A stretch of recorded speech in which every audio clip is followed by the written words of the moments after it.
பீகார் மாநிலத்துல நிலப்பிரச்சனை காரணமாக பிப்ரவரி 25 நான் 40 வயதுடைய ரோஷன் காத்தன் அப்படிங்கிறவங்க என்ன பண்றாங்க, அங்க இருக்கக்கூடிய பஞ்சாயத்து தலைவர்கிட்ட அவங்க பேசக்கூடிய சமயத்துல அவங்க கணவர் என்ன பண்றாங்க, இவங்களை கட்டி வைத்து இவங்க நோன்புன்னு கூட பார்க்காம இவங்களை அடித்து துன்புறுத்தி, அதாவது தண்ணின்னு கேட்கக்கூடிய சமயத்துல மூத்தரத்தையும் இன்னும் சொல்ல முடியாத அளவுக்கு அதை கலந்து கொடுத்து அவங்கள கொண்டிருக்காங்க.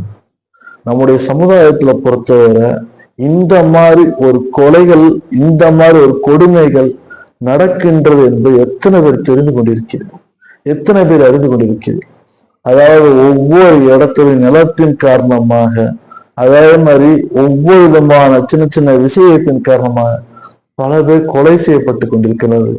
அந்த ஒரு விதமான கொலைகள், இந்த விதமான விஷயத்திற்கு தீர்வு என்ன அப்படிங்கும் போது இஸ்லாமிய சட்டங்கள் எவ்வளவுக்கு எவ்வளவு கடுமையாக இருக்கின்றதோ அதுபோல் இந்திய சட்டங்கள், புதிதாக கொண்டு வரப்பட்ட சட்டங்கள் கடுமையாக இருக்கு, இல்ல கரெக்டா இருக்கு அப்படின்னு நீங்க நினைச்சீங்கன்னா, அப்ப இந்த மாதிரி குற்றங்கள் நடக்காம இருக்க நம்ம என்ன செய்ய வேண்டும்?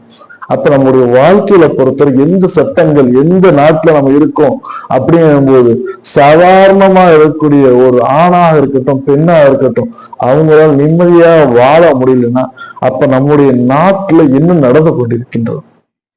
இந்த விதமான பிரச்சனைகளுக்கு நம்முடைய நாடு, அரசு என்ன இதற்கு தீர்வு கொடுக்குறாங்க அப்படிங்கிறதுக்கு நீங்க உங்களுடைய கருத்தை நீங்க சொன்னா நல்லா இருக்கும்.